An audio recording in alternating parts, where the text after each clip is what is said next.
रहस्यों से भरा जागेश्वर मंदिर, जिसमें किनारे बहती है जटा गंगा नदी की धारा। 124 मंदिरों का समूह जहां मृत्यु भी घुटने टेक देती है। आखिर क्या रहस्य है कि ये मंदिर कुछ तो बहुत ही छोटे और कुछ बहुत ही बड़े बिना किसी कतार के बने हैं? क्या एक ही रात में हुआ था इन सभी मंदिरों का निर्माण? बाल शिव को समर्पित जागेश्वर धाम उत्तराखंड में स्थित हिंदुओं के प्रमुख तीर्थ स्थलों में से एक है। तो आज हम जा रहे हैं जागेश्वर धाम, जिसका इतिहास 2500 वर्षों से भी पूर्व का है।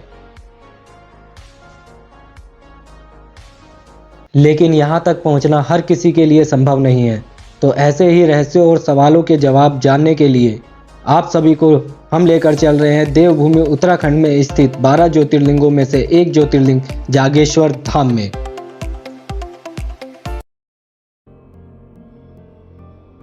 वो कहते हैं ना कि अगर जिंदा रहते हुए स्वर्ग देखना चाहते हो तो मेरे हिसाब से वो जगह है जागेश्वर धाम। तो इसी स्वर्ग को अपनी आंखों से देखने के लिए सुबह के 6:30 बजे बहुत ही हल्की रोशनी में हमने अपनी यात्रा की शुरुआत की और पहाड़ों पर झिलमिलाती लाइटों को देखते हुए ठंडी ठंडी हवाओं में जब हम जागेश्वर धाम की तरफ बढ़े। रुद्रपुर से हल्द्वानी, हल्द्वानी से भीमताल, भीमताल से अल्मोड़ा हम पहुंचे 10:15 पर।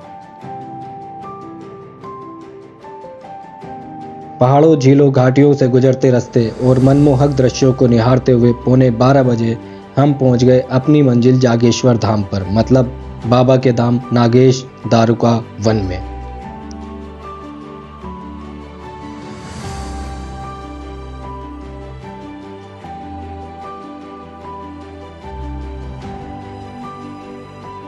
थोड़ी दूर चलने के बाद मंदिर के बाहर हमें दिखाई पड़ी कुछ प्रसाद की दुकानें।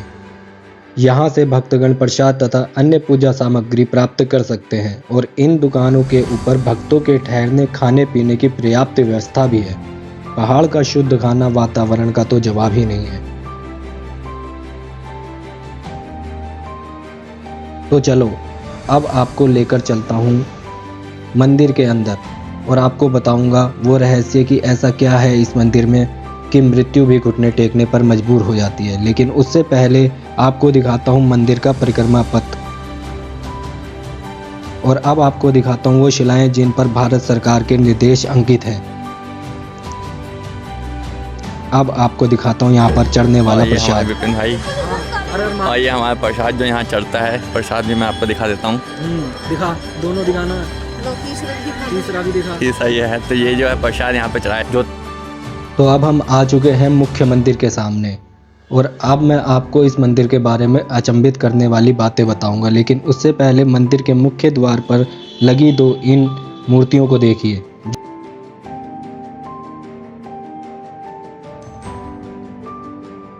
यहाँ के सारे मंदिर नागर शैली में बने हुए हैं। इस मंदिर के किनारे जटा गंगा नदी की धारा बहती है और यहाँ पर हर कोई नहीं पहुँच सकता, वही पहुँच सकता है जिसे भोले बाबा बुला रहे हैं या फिर जो भोले बाबा का भक्त हो।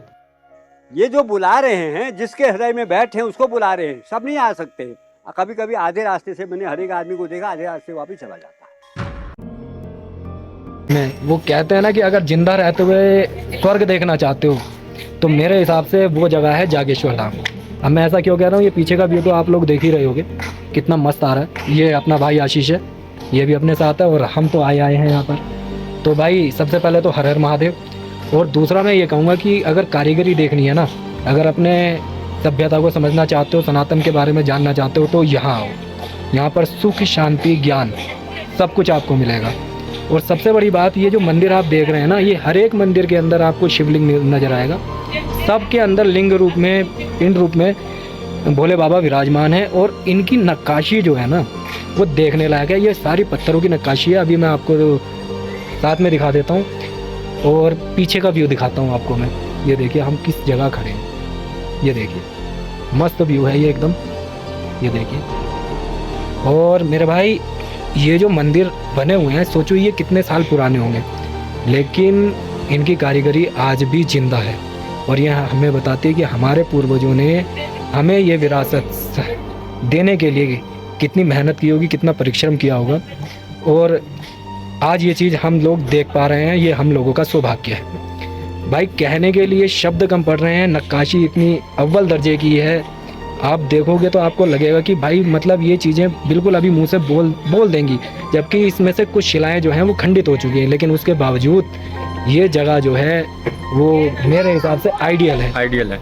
लोग पता नहीं कहाँ कहाँ जाते हैं, पैसा खर्च करते हैं, घूमने जाते हैं, है ना। लेकिन अगर सही मायनों में आप अपना पैसा खर्च करना चाहते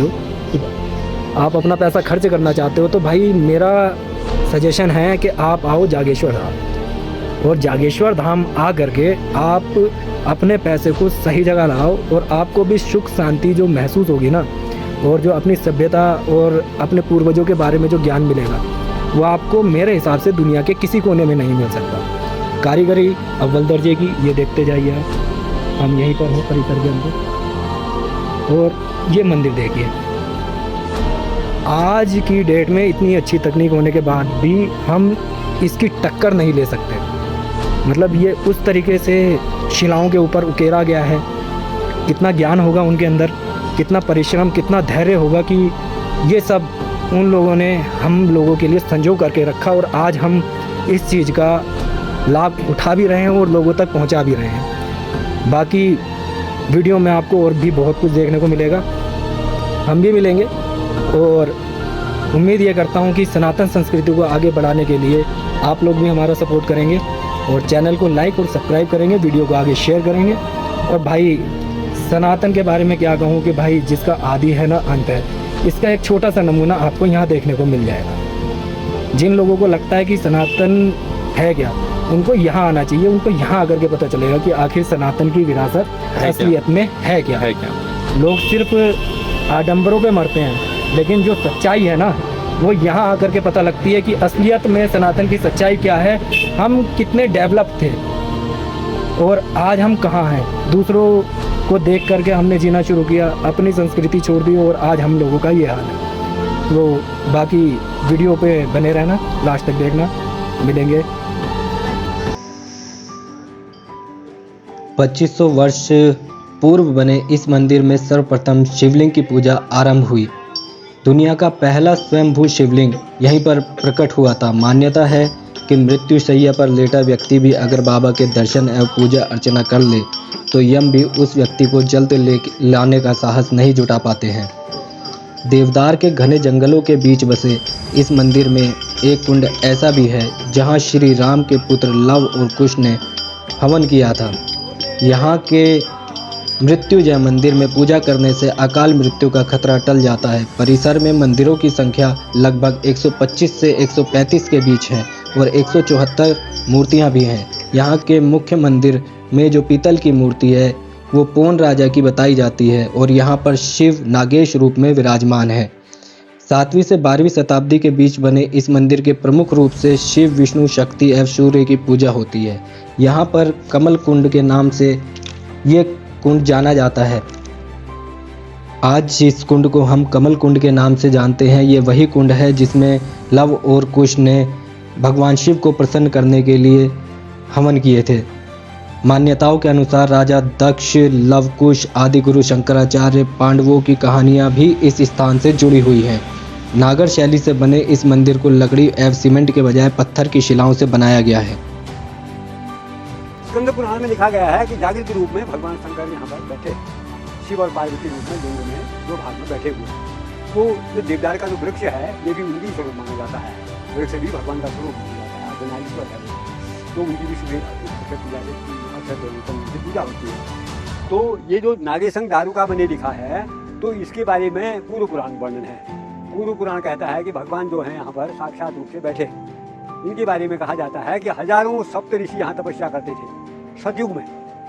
तो कहा जाता है कि उस सतयुग में उनकी तपस्या करते करते बहुत वर्ष बीत गए। तो एक दिन पार्वती जी ने शंकर भगवान जब हिमालय से जा रहे थे, हिमालय लिखा है आपको, हिमालय हमें नहीं बता सकते, हिमालय से जा रहे थे, तो कहते हैं उनको पार्वती जी ने कहा कि चलो यहाँ चलते हैं दारुका वन में। तो उसमें भगवान ने उनकी बात उतार दिया। कहते हैं 19 वर्ष के युवा पुरुष के रूप में उनकी पत्नियों को भगवान शंकर ने मोहित कर दिया। पूर्व पुराण पढ़ लिया, पूर्व पुराण में कहानी है। तो कहते हैं शंकर भगवान जो हैं वो 19 वर्ष युवा पुरुष में, और जो विष्णु भगवान थे पत्नी के रूप में, उनको मोहित कर दिया, उनकी पत्नियों को मोहित कर दिया भगवान। तो कहते हैं संध्या काल हो गई, तो कहते हैं सप्त ऋषि ढूंढने आए अपनी पत्नियों को। तो कहते हैं कि वो उनके स्वरूप को देख के, क्रांति को देख के अचंभित हो गए। उन्हें कहा कि हमारी पत्नी को संध्या काली दुनिया करने वाली कौन है, तो उन्हें श्राप दे दिया कि तुम्हारे लिंग का अस्तित्व समाप्त हो जाएगा। तो भगवान रुष्ट हो गए, अग्नि रूप में, तीनों लोगों में लिंग जो है अग्नि रूप में प्रज्वलित हुआ।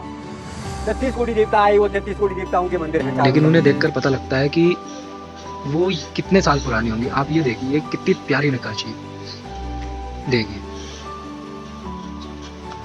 क्या कारीगरी है।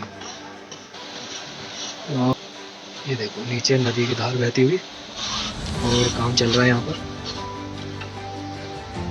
इसका व्यू कितना प्यारा है। ये देखिए यहाँ ये तराशा गया है पत्थर को, अभी भी दिखाई पड़ रहा है कितनी प्यारी तराश है।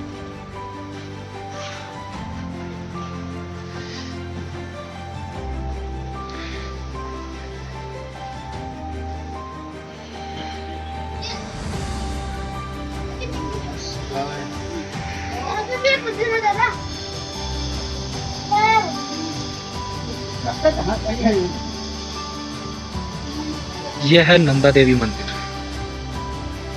इसे नवदुर्गा मंदिर भी कहा जाता है।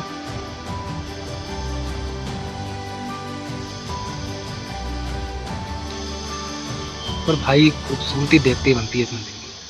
मतलब आप ये देखो किस तरीके से पत्थरों को तराशा हुआ है। वो कोई आजकल के पत्थर नहीं है, कई साल पुराने, कई 100 साल पुराने पत्थर हैं।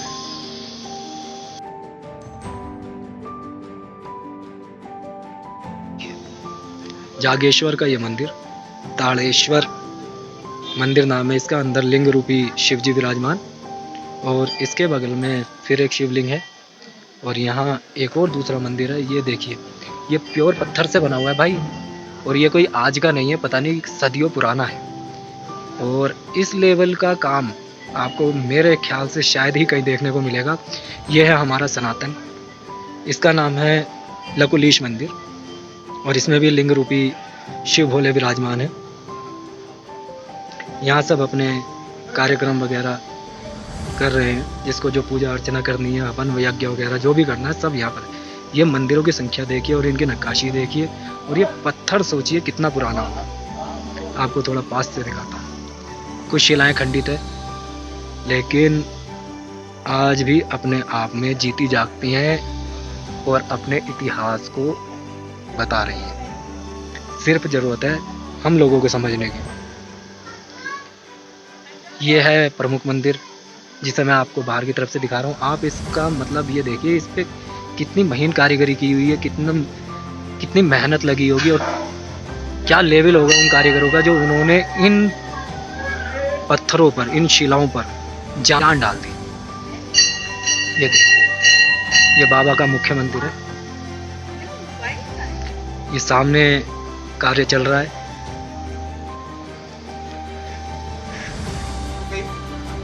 ये देखिए ये ऊपर पहाड़,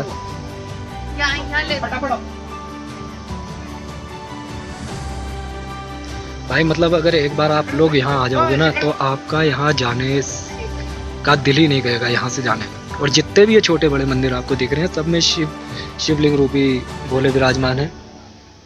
सबके अंदर देखिए, दिखाता हूँ, इसमें दिखाता हूँ। ये देखिए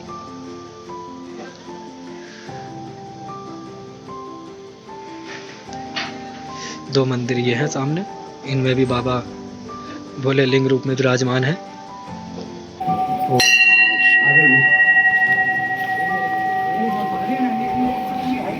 अंदर आ जाओ।